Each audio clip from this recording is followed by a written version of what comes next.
Hey, what's happening? It's Bill Smith.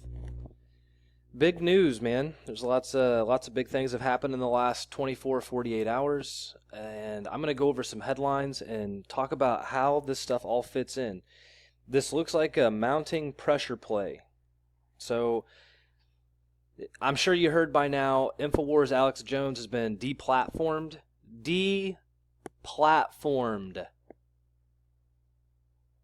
Similar to other figures on the alt-right I think last year, after Charlottesville, there was a purge.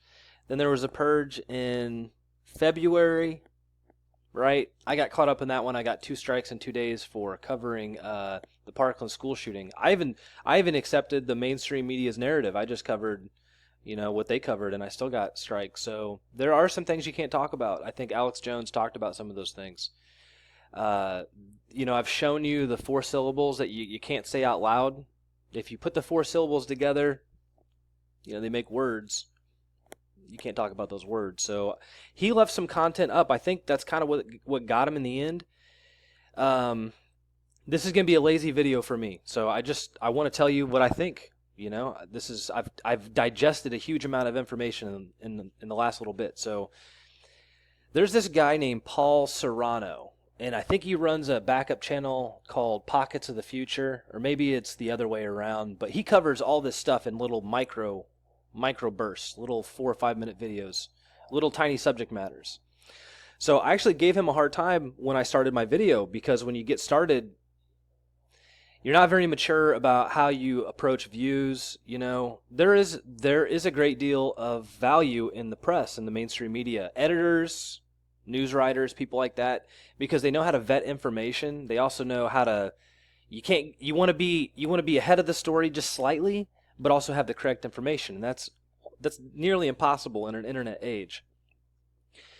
So I gave Paul a little bit of problems there just because we disagreed, and this is where I got to 6 months later. You're allowed to have your own opinion, right?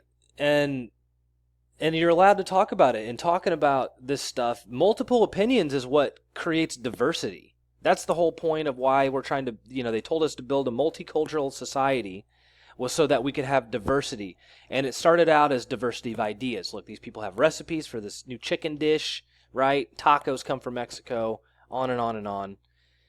So I think diversity of ideas is good. And I gave Paul some heat early in my channel. I took the video down because it's stupid. I was wrong. That's just dead serious, man. You're allowed to have your own opinion, even if you're in conflict. So it makes great debate. But at the end of the day, you should still support each other and be friends because you're playing for the same side for the most part. So I've dogged this guy a couple times. Alex Jones, he's lied openly. I've caught him in open lies. He can't be a part of the QAnon conversation, and that actually worries me now. So we ejected him, right? His credibility was under fire. And the weird thing is he will point you away from the problem, but he does bring a lot of good information to the table. So as long as you know that when he says globalist, he means Zionist, right? The rest of the conversation takes care of itself. You can go watch Alex Jones. I don't think that he should make you angry, right? So I know that he's passionate. He's he's an act. That's what he does. He's in show business. Just like everybody else in Hollywood, CNN, entertainment news, So what's the point? I was saying in a previous video, back to the Paul stuff. Okay, Paul was the guy that pointed that out to me. He's like, look, I saw another video from him a week ago, I think. And he was like, this is what happens. Paul Serrano was saying that they get a mainstream media push or some kind of like press buffer time after that for a little bit of shakedown, and then they eject people. So then they had the Charlottesville stuff, then the online backlash about how you can't let Nazis talk or whatever. You can't let them demonstrate. You can't let them go up against the Antifa. Are they Nazis? I don't know. But they had this big conversation, right? And then they deplatformed people. And then in February, they had a big conversation about, you can't challenge things at locations like Parkland, Florida. The official narrative. Whatever the official narrative, you can't challenge it, right? They had a big media push, and then bam, everybody got clipped on that. So people that reported 3 times in 2 days lost their channels. So now we're in the third push, and the third push is over whether or not you should be able to rank content on your own without the help of the mainstream media online and circulate it for your friends to watch. We've gotten to this point. So first it was Nazis. Then it was questioning the mainstream narrative on mass casualty events. And now it's going to be whether or not you can say anything about people online based on things that you read in reports. You shouldn't be able to become an amplifier, right, for a message. Only preserved media channels should be allowed to do that. So next, look, people make jokes. They go, look, next it'll be memes and puppy pictures, right? But we've already gone after the stupid frog meme. It's stupid. It's stupid. It's a stupid frog, okay? It's stupid. But they're saying, look, the frog means this stuff, and it doesn't, all right?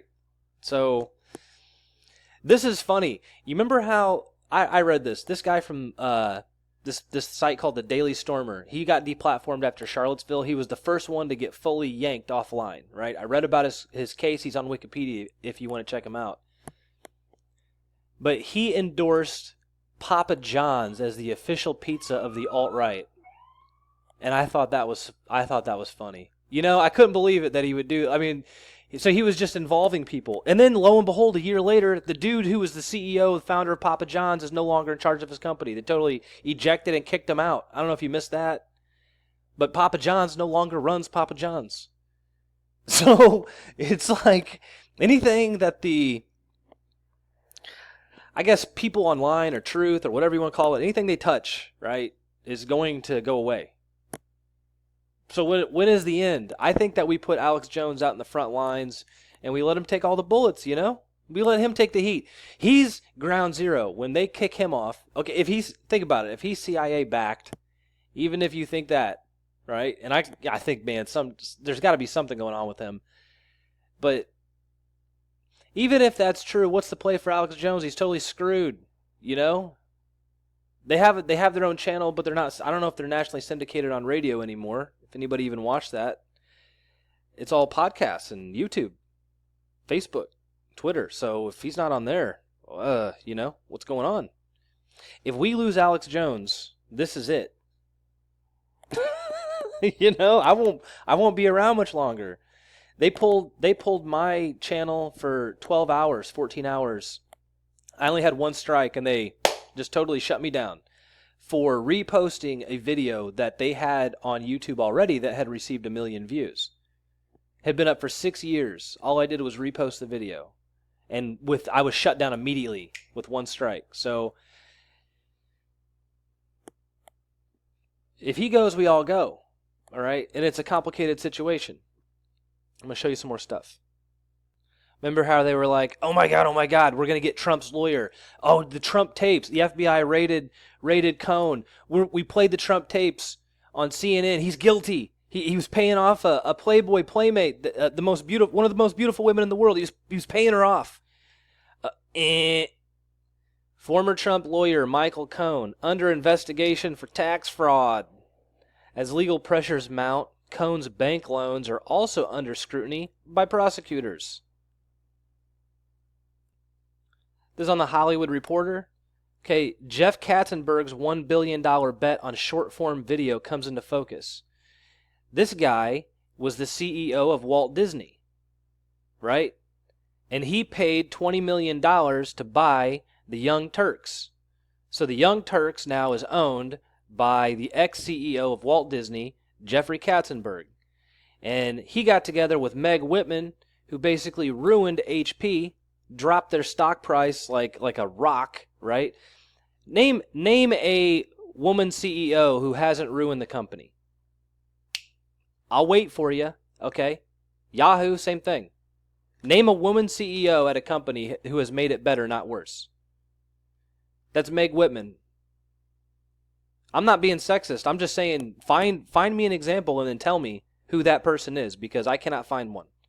I actually looked. That's why I said it. Okay, so Katzenberg, right? He's Jewish. Got together with China's Alibaba and Warner Media, 21st Century Fox, Disney, NBC Universal, Sony Pictures, Lionsgate, E1, ITV, Viacom, and MGM. Raised $2 billion, and now they're going to go invest in YouTube videos. Like I said, last year was their test run. They bought the Young Turks for $20 million. You can check it out on my channel. It's Jeff Katzenberg. He runs this thing called, sorry, I want to get this in there real quick, WonderCo. WNDR Co. Holy crap, right? Okay, so the New York Times. So at the same day that they banned Alex Jones,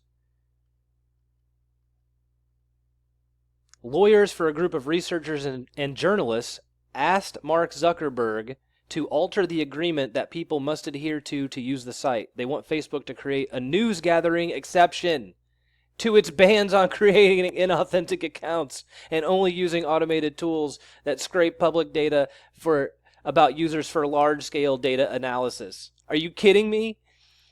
They want Facebook to let them create fake accounts for the purpose of research and journalism. Can't make it up. On the same day they banned Alex Jones from the internet. Here's the letter if you want to check it out. Unbelievable. We want to create a safe harbor for certain journalism. 8-6. Same day that Alex Jones got 86'd from the internet. Okay, now this article points out a couple things. Number one, this is on the Jamestown Sun. You get it? Local place, and it's carrying an article from the Washington Post. You get it? This is on 8/6. So it says Apple, Facebook, and other tech companies delete content from Alex Jones. Now Facebook's stock price just plummeted. Okay? Plummeted. Huge. And it's because Chinese investment pulled out. They were going to have a Facebook over in China, and then China decided to not let them at the last minute. Okay, now in the past I said YouTube can't kick off Alex Jones because like 20% of the platform now is based on news on YouTube. And YouTube, as its own product, would be worth more than Disney on a market cap. So they can't risk Jones leaving to a place like DTube, or all the other new places that are popping up to put your videos. So I never thought they would do this. I think this is a Hail Mary pass coming at a very, very weird time for this to happen. Now they bring up Apple. Jones had one of the top 10 podcasts in the world on the Apple iTunes, and they kicked him off, and that might be a really, really, really bad play. They may be forced into a corner, right? This might be because they have to, not because they want to. Okay, now the reason for that I see is that we are entering this trade stuff with China. I've covered it extensively already. I'll cover it again in the future. This isn't a trade video, right? But China is going to use Apple as a bargaining chip in this trade war. All right? And the U.S. has already signaled that they're going all the way. We are going all the way in. We're not going to let China take advantage of us anymore. And they're scared. They're terrified, but they're saying, okay, we'll go ahead and do it. In this article, they're saying that they're going to use Apple because Apple made $10 billion in China last year. No, in the last quarter. In the last quarter. So that means they make like $40 billion now over in China. So this is a fear article. Here's the important part. It says, the U.S. appears to be big and strong, but it's vulnerable from the inside. Washington is too paranoid and stubborn to take care of the interests of American farmers, entrepreneurs, and consumers. The trade war is not easy for China, as the major challenge would bring losses. This is from en.people.china. I'll leave you here. Okay, we've been talking about the Internet Bill of Rights. It's the only thing that I want and care about online right now. Okay, anything can happen as long as we get that. But the Democrats are ahead of it. They've already started drafting their own quote-unquote Bill of Rights for the Internet to combat disinformation. You can come over here and read this if you want. I'm Bill Smith. Thanks for watching.